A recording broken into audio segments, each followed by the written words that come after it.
मेरा नाम नेहा है। मेरी और मेरी माँ की जिंदगी काफ़ी दुखों से भरी हुई है।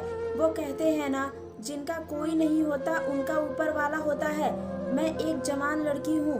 मेरे परिवार में मैं और बस मेरी माँ है, जो कि बोल नहीं सकती, गूंगी है। वे सिर्फ इशारों से ही बातें करती है और बहुत ही ज़्यादा बीमार रहती है। मैं अपनी माँ को डॉक्टर के यहाँ ले गई। डॉक्टर ने उनके कुछ रिपोर्ट्स करवाई। मैं हैरत से कभी डॉक्टर के चेहरे की तरफ देख रही थी तो कभी डॉक्टर के कमरे से बाहर हर बात से अनजान बैठी अपनी माँ की तरफ, जो कि अपने मुंह से कुछ बोल भी नहीं सकती थी। मेरा दिमाग इस बात को स्वीकार नहीं कर रहा था जो मेरे कान सुन रहे थे। एक ऐसी बात पर यकीन करना जो कि बिल्कुल बेयकीनी सी बात थी। मेरी सर बुरी तरह से चकराने लगा।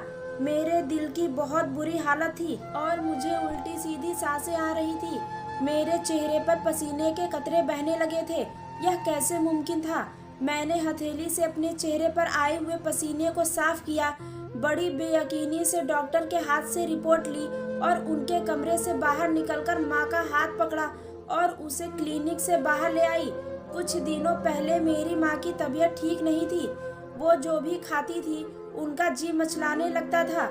मुझे लगा कि उनका हाजमा खराब हो गया है, इसलिए उन्हें पास के ही एक डॉक्टर के यहाँ ले आई। लेकिन जो खबर मुझे सुनने को मिली उसे सुनकर मेरे हवास गुम होकर रह गए थे। मुझे डॉक्टर ने अकेले अपने कमरे में बुलाया था। माँ बाहर कुर्सी पर बैठी थी। मुझसे बड़े राज के साथ उन्होंने यह खबर मुझे सुनाई, क्योंकि इस उम्र की औरतें कम ही गर्भवती होती हैं। मैं माँ का हाथ थामे गुमसुम सी उन्हें अपने घर ले जा रही थी। मेरे दिमाग में बस यही चल रहा था कि आखिर वह कौन हो सकता है, ऐसी घटिया हरकत कौन कर सकता है। मेरे घर बस 3 ही मर्द थे, मेरे पति, मेरे ससुर जी और मेरा एक छोटा देवर। अब तक तो सब कुछ ठीक ही चल रहा था। मेरी माँ पूरा दिन मेरे साथ ही रहती थी। जब मैं किचन में काम कर रही होती थी तो वह किचन में रखे टेबल पर बैठ जाती थी। वह मुझसे कभी भी अलग नहीं होती थी। उनकी तबीयत के चलते मैं भी उनका बहुत ध्यान रखती थी। पूरे दिन हम माँ बेटी घर में अकेले ही रहते थे। ना तो मेरे पति घर में होते, ना ही मेरा देवर। ससुर जी कभी कभी घर में होते भी थे तो बस वह क्या तो अपनी दुकान पर जाकर बैठ जाया करते थे या फिर कभी कभी खाली वक्त में अपने दोस्तों के साथ बैठकर गप्पे लगाते थे और रात को काफी देर से घर में लौटते थे। मेरे पति रवि की माँ का देहांत काफी सालों पहले ही हो चुका था। मेरे ससुर ने शादी नहीं की थी। देवर भी मेरी माँ की बहुत इज्जत करता था। ज्यादातर वह अपने काम से काम ही रखता था। न तो उसने कभी बेतकल्लुफ होने की कोशिश की थी और ना ही कभी मेरी माँ से। बस वह मेरी माँ के पास जाता, उनकी खैरियत लेता और उसके अलावा कोई बात नहीं करता था। मेरे पिता के देहांत को 6 साल बीत गए थे। मेरे रिश्ते तो बहुत आते थे, लेकिन मैंने शादी एक ही शर्त पर की थी कि मैं अपनी माँ को अकेला नहीं छोड़ सकती थी। मेरी माँ गूंगी थी और बहुत ही ज्यादा बुढ़िया हो गई थी, इसलिए बुढ़ापे में मेरे अलावा उनका कोई सहारा भी नहीं था। उन्होंने मुझे पालने में कोई कसर नहीं छोड़ी, लेकिन मैं भी चाहती थी कि कभी अपनी माँ का साथ नहीं छोड़ूंगी। मेरे अलावा आखिर मेरी माँ का अपना है ही कौन। मैं अपनी माँ की देखभाल करती थी, इसलिए उन्हें अकेला भी नहीं छोड़ सकती थी। यही वजह थी कि मेरा अब तक रिश्ता तय नहीं हो रहा था, क्योंकि जिस घर में पहले से लड़के की माँ मौजूद होती वह ये बात कैसे बर्दाश्त कर सकती थी कि उसके घर बहू के साथ उसकी माँ भी आकर रहने लगे। इसलिए जो लोग उस शादी पर राजी हुए उनके घर कोई औरत ही नहीं थी, बस 3 मर्द ही थे, एक उनके पिता और मेरे पति और उनका छोटा भाई। जब मैं विदा होकर अपने ससुराल पहुंची तो मेरे पति ने मेरी माँ के लिए एक अलग से कमरा पहले ही मौजूद किया हुआ था। मेरे पति मेरी माँ की बहुत इज्जत भी किया करते थे। देवर यूनिवर्सिटी में पढ़ता था, ज्यादातर वहीं रहता था, घर कम ही आता था। बहरहाल बाहर से ऐसा कुछ नजर नहीं आ रहा था कि उन लोगों पर मैं शक करती, लेकिन जो रिपोर्ट इस वक्त मेरे हाथ में थी वह मुझे कुछ और ही समझा रही थी। न चाहते हुए भी मेरी सोच अपने घर में मौजूद मर्दों की तरफ जाने लग गई। मैं एक बहुत बड़ी मुसीबत में फंस चुकी थी। बेशक मेरे पति बहुत अच्छे थे, मेरी माँ का ख्याल भी बहुत रखते थे। मेरी माँ के साथ जो हुआ था अगर यह बात मैं अपने ससुराल वालों से पूछती तो यकीनन वह माँ के साथ साथ मुझे भी घर से बाहर निकाल देते। मैं बहुत परेशान थी। जब घर पहुंची तो मैंने माँ को भी कुछ नहीं बताया। उन्हें जैसे ही यह खबर सुनाती, उनका तो शायद यह सुनकर बीपी ही हाई हो जाता। वह पहले ही ब्लड प्रेशर की मरीज है। मेरा दिमाग बिल्कुल भी काम करना बंद कर चुका था। किस पर शक करती? कौन था जो ऐसी घटिया हरकत कर रहा था? घर पहुंचकर चकराते सर के साथ मैं अपनी माँ के कमरे में ही उनके साथ बैठ गई। माँ मुझे इशारा करने लगी। मैंने पूछा, क्या हुआ माँ, क्या कहना चाहती हैं आप? वह मुझसे कहना चाह रही थी कि तू क्यों चुप है, क्या हुआ, डॉक्टर ने क्या कहा? क्योंकि मैं बहुत ही बातूनी लड़की थी, हर वक्त बातें करती रहती थी, लेकिन आज तो मेरी बोलती ही बंद हो चुकी थी। मैंने माँ से कहा, नहीं माँ, कोई बात नहीं है, डॉक्टर ने आपको दवा दे दी है, आप ठीक हो जाएंगी। माँ आप आराम कर लीजिए। यह कहकर मैंने माँ को उनके बेड पर लिटा दिया और खुद किचन में आ गई। खाना तैयार करते हुए भी मेरा दिमाग लगातार अपनी माँ की तरफ ही था। वह बोल तो नहीं सकती थी, लेकिन समझती तो सब थी। उनको महसूस भी सब होता होगा कि आखिर कौन उनके करीब आता है। कौन हो सकता है, मेरे ससुर जी या फिर देवर? मेरे दिमागी नसें खींचने लगी। मेरा सर दर्द से बुरी तरह से फटा जा रहा था। मुझे कोई बात समझ नहीं आ रही थी कि आखिर मैं क्या करूं, किससे बात करूं। मेरे पति तो अपने पिता और भाई के बारे में कभी भी कोई ऐसी बात बर्दाश्त नहीं कर सकेंगे, और माँ से कैसे बात करूं, कैसे बताऊं उन्हें? जब रवि ऑफिस से वापस आए तो मेरे लिए एक फूलों का गुलदस्ता लेकर आए, लेकिन मैं मुस्कुरा भी नहीं सकती थी। मैं जिस मुसीबत से गुजर रही थी वह मेरे लिए नाकाबिले बर्दाश्त थी। मुझे चुप देखकर रवि मुझसे कहने लगे, क्या हुआ, चुप क्यों हो, तबीयत तो ठीक है ना तुम्हारी? मैं क्या जवाब देती? मैंने कहा कि मेरे सर में बहुत दर्द है। कहने लगे, खाना खा लो फिर दवाई खा लेना। मैं सोच रहा था कि खाने के बाद हम शॉपिंग पर चलेंगे, लेकिन तुम्हारी तबीयत ठीक नहीं है, इसलिए तुम आराम करो। खाना खाकर मैं अपने कमरे में आ गई। माँ की रिपोर्ट्स अलमारी में छुपा दी ताकि उन्हें कोई देख ना ले। मैं यह जानना चाहती थी कि आखिर माँ के कमरे में कौन आता है। रात को जब रवि कमरे में आए तो मैंने कहा कि माँ की तबीयत कुछ ठीक नहीं है। वह मुझसे माँ के बारे में पूछने लगे, क्या हुआ माँ को? मैंने कहा कि रवि, आज रात मैं माँ के साथ सोना चाहती हूँ, उनकी तबीयत ठीक नहीं है। मेरी बात सुनकर उन्होंने ऐतराज तो नहीं किया। वो कहने लगे, इसमें पूछने वाली क्या बात है, तुम जाओ, अपनी माँ का ख्याल रखो। रवि बहुत अच्छे इंसान थे। मुझे कभी भी मेरी माँ के मामले में उन्होंने मेरे साथ किसी भी तरह की कोई सख्ती नहीं की थी। मैं माँ के साथ उनके कमरे में जाकर लेट गई। माँ सो रही थी, लेकिन नींद में उनकी जो घबराहट थी वह मैं महसूस कर सकती थी। माँ की घबराहट देखकर तो मेरे होश ही उड़ गए। इसका मतलब था कि कोई रात को मेरी माँ के पास आता है और उनके साथ। यही सब सोचकर मैं पूरी रात सो नहीं पाई। रात भर कोई कमरे में आया भी नहीं था। सुबह नाश्ते के बाद रवि और मेरा छोटा देवर घर से चले गए। मेरे ससुर जी अपने कमरे में चले गए। मैं माँ को अपने कमरे में ले आई। मैंने माँ से पूछा कि रात को उनके कमरे में कौन आता है। जो कुछ मेरी माँ ने बताया मेरे होश उड़ने के लिए काफी था। उन्होंने इशारा करते हुए मुझे बताया कि कोई आदमी आता है और उन्हें नशे की गोलियां सुंघाकर बेहोश कर देता है। उसके बाद उन्हें कोई होश नहीं रहता कि उनके साथ क्या हुआ। माँ को भी नहीं पता था कि वो आदमी कौन है। मेरा पहला शक मेरे ससुर पर गया। वो ही घर में हर वक्त वहीं मौजूद होते थे, लेकिन फिर यह भी ख्याल आने लगा कि वह तो बहुत ही अच्छे इंसान है। हमेशा ही भगवान से अपनी मरी हुई बीवी की आत्मा की शांति की प्रार्थना करते रहते हैं। मेरा दिल बड़ा अजीब सा होने लगा था। एक तरफ तो मेरे ससुर जो बहुत ही अच्छे इंसान थे और बहुत ज्यादा समझदार, दूसरी तरफ मुझे अपने देवर पर शक होने लगा। वो रातों को काफी देर तक जागा करता था।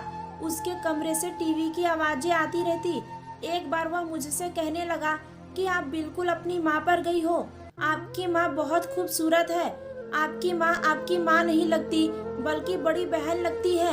यह बात उसने मेरी शादी के शुरू के दिनों में ही करी थी। मैंने हंसकर टाल दी थी, लेकिन अब दिमाग में आते ही मेरे अंदर एक आग सी लगने लगी थी और यह सब बातें मुझे नाकाबिले बर्दाश्त थी।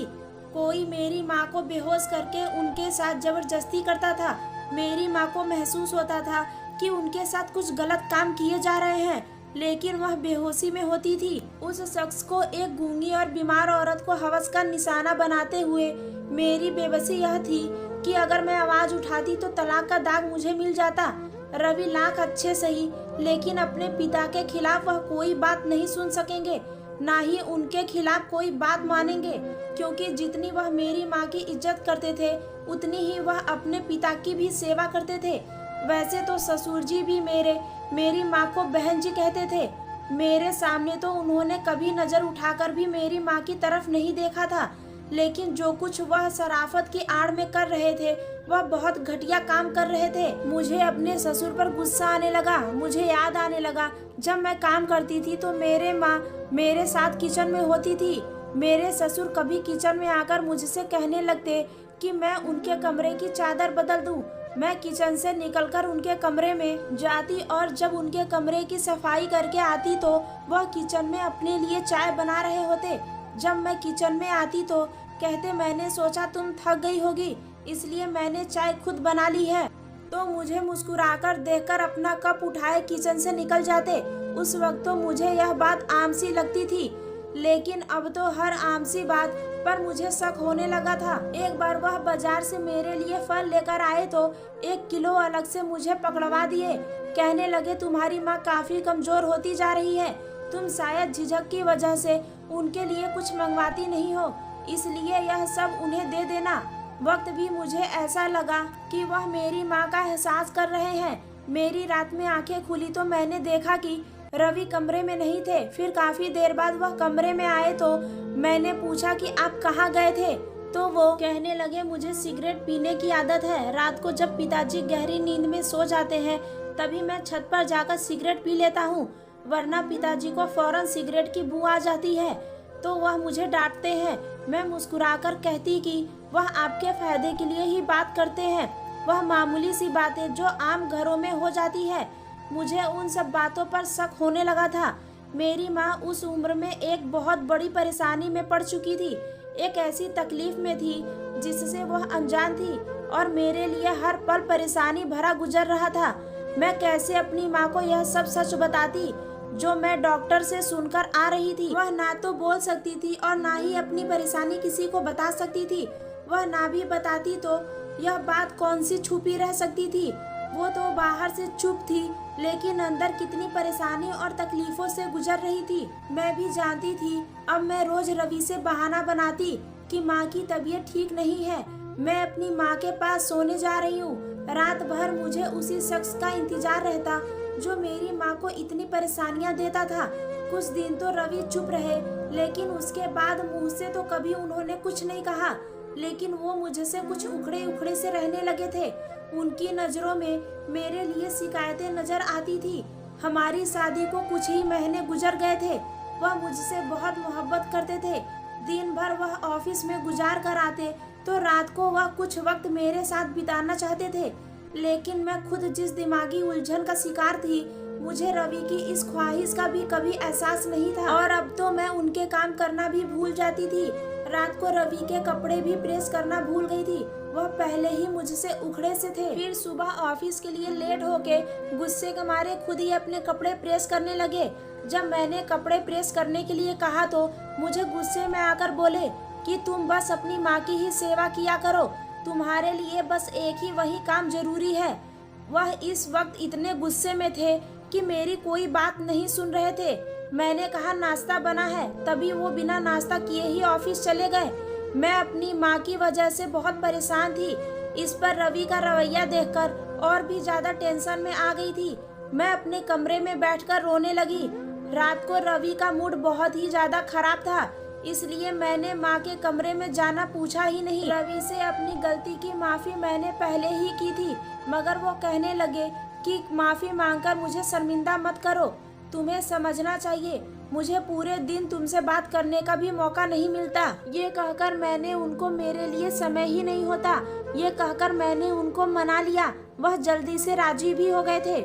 लेकिन अगले सुबह माँ इशारे से कहने लगी कि कल रात को तू मेरे पास क्यों नहीं सोई। वो आया था और वह रात मेरे लिए बहुत ही दर्दनाक थी। माँ मेरे साथ गले लगकर रोने लगी थी। मेरा दिल तो कटकर ही रह गया था कि मैं इस शख्स का क्या करूं। मेरे आंसू बहने लगे थे। कौन था जो यह सब कर रहा था? ना मेरा इस शहर में कोई रिश्तेदार था, ना ही कोई अपना जिस पर मैं भरोसा करके अपनी माँ को छोड़ देती, और वो बोल भी नहीं सकती थी। मैं उनके रहने का अलग बंदोबस्त कर देती, लेकिन वह एक मजबूर सी औरत थी। उन्हें वॉशरूम भी मैं ही लेकर जाती थी। बुढ़ापे के कारण उन्हें चलने में भी बहुत दिक्कत आती थी। मैं अभी इस उलझन से नहीं निकल सकी थी कि क्या करूं और क्या ना करूं। एक बार मुझे माँ के कमरे से कुछ अजीब सी आवाजें आने लगी, जैसे कोई सामान फेंक रहा हो। मैं हड़बड़ा कर उठी। मैंने बराबर में देखा तो रवि भी कमरे में मौजूद नहीं थे। मैं उठकर फटाफट बाहर निकली तो मेरा देवर माँ के कमरे में था और माँ कुछ कहने की कोशिश कर रही थी। वो इतनी घबराई हुई थी कि मैं उनकी बात समझ नहीं पा रही थी। बस माँ दाएं बाएं अपने हाथ हिलाए जा रही थी, जैसे किसी को अपने आसपास से छुड़वाने की कोशिश कर रही थी। मेरा देवर मेरी माँ के बेड से थोड़ी दूरी पर खड़ा था। मुझे देखकर वह भी घबरा गया। मुझे ऐसा लगा कि शायद माँ की इस हालत का जिम्मेदार वही है। मैंने गुस्से में उसके पास जाकर उसका गिरबान पकड़ा और उसको झंझोर कर रख दिया। मैंने कहा कि तुम्हें शर्म नहीं आती मेरी माँ के साथ ऐसी घटिया हरकत करते हुए? उसकी तो रंगत ही बदल गई। कहने लगा, भाभी आप क्या बोल रही हैं? पागल हो गई हैं क्या? मैं तो आपकी माँ को देखने आया था कि कमरे से कैसी आवाज आ रही है। मैंने कहा कि तुम झूठ बोल रहे हो, मुझे देखकर बहाने बना रहे हो। तुम रोज मेरी माँ को हवस का निशाना बनाते हो। मेरे चिल्लाने पर मेरे ससुर और मेरे पति दोनों वहाँ पहुँच गए। मेरा देवर अपना गिरबान मुझसे छुड़वाने की कोशिश कर रहा था। मेरे पति भी मेरे पास आकर खड़े हो गए। मेरा देवर भी उस वक्त गुस्से में भपक रहा था। कहने लगा कि आपकी माँ मेरी माँ के जैसी है, आपको शर्म आनी चाहिए ऐसा इल्जाम लगाते हुए। मैं तो सो रहा था। आपकी माँ के कमरे से कुछ गिरने की आवाज सुनकर मैं यहाँ दौड़ा चला आया। अभी मैं उनसे पूछने ही वाला था कि इतने में आप चली आई। मैंने उससे कहा कि नहीं, तुम झूठ बोल रहे हो। मेरे पति ने मेरे हाथ से देवर का गिरबान छुड़वाया और मुझ पर भड़क उठे। कहने लगे कि तुमने इतनी रात को क्या तमाशा लगा रखा है? रात के इस वक्त तुम इतना क्यों चिल्ला रही हो? आसपास के पड़ोसी क्या सोचेंगे हमारे बारे में? रवि की बात को नजरअंदाज करके मैं कहने लगी कि आपका भाई अच्छा लड़का नहीं है। यह रोज रात को मेरी माँ को बेहोश करके उनके साथ। मेरी बात अभी यहीं पहुंची थी कि रवि ने मेरे गाल पर एक बहुत जोरदार तमाचा दे मारा। मैं दूर जाकर गिरी। रवि ने कहा, क्या बकवास कर रही हो तुम? जो तुम्हारे मुंह में आएगा तुम बोल दोगी। तुम होती कौन हो मेरे भाई पर इल्जाम लगाने वाली? मेरे ससुर भी बहुत गुस्से में आ गए।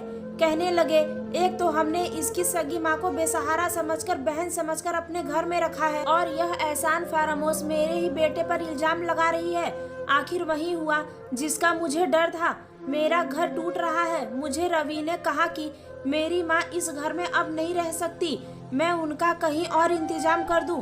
मैं पहले ही इन बातों से बहुत परेशान हो गई थी। अपनी माँ को लेकर कहाँ जाती? अपना घर मैंने शादी से पहले ही किराए पर दे दिया था। इतनी जल्दी तो वो भी खाली नहीं हो सकता था। मैं इस कदर परेशान हो गई थी कि चक्कर खाकर गिर गई। जब मुझे होश आया तो रवि मेरे पास ही खड़े हुए थे। वह बहुत ही गुस्से में नजर आ रहे थे। मुझे ड्रिप लगी हुई थी। डॉक्टर रवि को मेरा ख्याल रखने की बात कह रहे थे। वह बिल्कुल खामोश थे। मेरी ड्रिप खत्म होते ही वह मुझे घर ले आए। मुझे कमरे में ले जाकर बैठा दिया। खुद भी मेरे सामने बैठकर कहने लगे कि जो घटिया इल्जाम तुमने मेरे भाई पर लगाया है, अगर तुम अपनी माँ का इंतजाम नहीं करती तो मैं तुम्हें रात को ही तलाक देकर तुम्हें घर से निकाल देता। लेकिन तुम बेहोश होकर गिर गई थी और इंसानियत के नाते मैं तुम्हें अस्पताल ले आया। लेकिन जो खबर मुझे तुम्हारे हॉस्पिटल ले जाने के बाद डॉक्टर से सुनने को मिली, उसके मुताबिक मैं तुम्हें अब कभी भी छोड़ नहीं सकता। तुम मेरे बच्चे की माँ बनने वाली हो। मैं उनकी बात सुनकर एक सोच में पड़ गई। मुझे यह सब सुनकर खुशी भी बहुत हुई कि मैं बच्चे की माँ बनने वाली हूँ। यह मेरे लिए बहुत बड़ी खुशखबरी थी। लेकिन जिन हालात से मुझे गुजरना पड़ रहा था, मुझे समझ नहीं आ रहा था कि मुझे खुश होना चाहिए या फिर अपनी किस्मत पर रोना चाहिए। मेरे आंसू बहने लगे। मैं अपनी तकलीफ के हाथों थक चुकी थी। रवि की बात अभी भी जारी थी। वह कहने लगे, देखो नेहा, मैं तुम्हें बहुत चाहता हूँ, तुम्हारी माँ की भी बहुत इज्जत करता हूँ। हमारे पिता ने हमें औरत की इज्जत करना सिखाया है। मोहल्ले भर में कभी हमारी ऐसी कोई बात सुनने को नहीं मिली। जो इल्जाम तुमने मेरे भाई पर लगाया है वह निहायत बेहुदा है। बेहतर यही होगा कि तुम उससे माफी मांग लो। पिताजी बहुत गुस्से में हैं। अगर तुमने माफी नहीं मांगी तो तुम्हारी माँ यहाँ नहीं रह सकेगी। अब तुम सोच लो कि तुम्हें क्या करना है। मुझे तो यह सोचकर हैरत हुई कि तुमने ऐसा सोच भी कैसे लिया। वह मुझे ताजुब से देखकर कह रहे थे। मैंने उठकर अपनी माँ की रिपोर्ट रवि के सामने रख दी और रोने लगी। रवि ने चौंकते हुए उस रिपोर्ट को अपने हाथ में लिया और खोलकर पढ़ने लगे। एक झटका तो उन्हें भी लगा। वह बार बार रिपोर्ट्स पढ़ने लगे। मैं हिचकियों से रोने लगी। मैंने कहा कि इसे पढ़कर मुझे क्या सोचना चाहिए। रवि, मेरी माँ काफी महीनों से यही मेरे साथ इसी घर में रह रही हैं और कोई शख्स उन्हें नशे की गोलियां सुंघाकर नींद में बेहोश कर देता है। रवि, वह बोल नहीं सकती और ना ही उस इंसान को पहचान सकती हैं, क्योंकि जिस वक्त वह शख्स उनके करीब आता है तब वह बेहोश होती हैं। होश में आने के बाद उन्हें ऐसा लगता है कि उनके साथ कुछ हुआ है। मैं किस पर शक करूं? रवि, मुझे तुम्हारे भाई से माफी मांगने पर कोई एतराज नहीं है। मैं अपना घर बचाने के लिए तुम्हारे भाई से हाथ जोड़कर माफी मांग लूंगी। लेकिन मुझे बताओ कि जिस तकलीफ से मैं और मेरी माँ गुजर रहे हैं उसका जिम्मेदार कौन है? आप मेरे पति हैं, परमेश्वर हैं। आपकी शराफत की मिसाल में मोहल्ले वालों से क्यों लूं? आप मुझे बताएं कि मेरी माँ आपके घर में रहते हुए भी महफूज क्यों नहीं है? इसका कसूरवार कौन है? मुझे तलाक देकर घर से निकाल देना आपके लिए आसान है, ताकि आप लोगों की झूठी शराफत का भी भरम रह जाए। अगर आप इतने ही सच्चे हैं तो मुझे एक डीएनए की रिपोर्ट दिखा दीजिए। सच सामने आ जाएगा और अगर कसूरवार आप में से कोई हुआ तो यह भी बता दीजिएगा कि उसे क्या सजा दी जाएगी। मेरा शख्स लहजा सा हो गया था। रवि ने कहा कि अगर कसूरवार हम में से कोई हुआ तो तुम उसे पुलिस के हवाले कर देना। कुछ ही दिनों बाद तीनों की रिपोर्ट मेरे सामने रखी थी। जब मैंने रिपोर्ट्स देखी तो मेरे होश ही उड़ गए। डीएनए के मुताबिक वह तीनों बेकसूर थे। मैं यह भी समझ लेती कि उन्होंने रिपोर्ट गलत बनवाई है, लेकिन रवि मुझे खुद अस्पताल लेकर गए थे और जिस लेबोरेटरी से टेस्ट हुआ था वह एक जानी मानी लैब थी। अब तो मैं और भी उलझन में फंस गई थी। कौन था जो मेरी माँ के साथ यह सब कुछ कर रहा था? रवि ने मेरी माँ के कमरे में कैमरा लगवा दिए ताकि हमें पता चल सके कि वह कौन था। जैसे ही वह शख्स मेरी माँ के कमरे में दाखिल हुआ, रवि मेरी माँ के कमरे में चले गए और उसे पकड़ लिया। उसने नकाब पहन रखा था। जब रवि ने उसका नकाब उतारा तो हैरान रह गए। वह तो हमारी गली का ही एक भिखारी था। माँ की कमरे की खिड़की पिछली तरफ से खुलती थी। वह एक गली थी। वह भिखारी वहीं से अंदर आता था और मेरी माँ को नशे की दवा सुंघाकर उनके साथ गलत कार्य करता था। उसने अपना जुर्म कबूल कर लिया। रवि ने उसे पुलिस के हवाले कर दिया। मैंने सबसे हाथ जोड़कर माफी मांगी थी। रवि के साथ जाकर मैं अपनी माँ के डीएनए भी करवा रही थी। फिर यह सोचा कि हर इंसान बुरा नहीं होता। कभी कभी ऐसा होता है जैसा हमारे सामने होता है, असल में वही सच नहीं होता। इसलिए किसी पर इल्जाम लगाने से पहले सारी सच्चाई जान लेनी चाहिए। अब मेरी माँ स्वस्थ हो गई थी, लेकिन मेरी गूंगी माँ बेचारी, मैं उनको कभी अकेला नहीं छोड़ सकती थी। और तो और मेरे परिवार ने भी मेरा बहुत साथ दिया। मेरे ससुर, मेरे पति और मेरे देवर, हम सब लोग खुशी खुशी अपने घर में रहने लगे। जो गलतफहमियां हम लोगों के बीच आ गई थी वह अब सब खत्म हो चुकी थी। दोस्तों, उम्मीद करती हूँ आपको हमारी कहानी पसंद आई होगी। कहानी पसंद आई है तो वीडियो को लाइक करें, चैनल को सब्सक्राइब करें। धन्यवाद दोस्तों।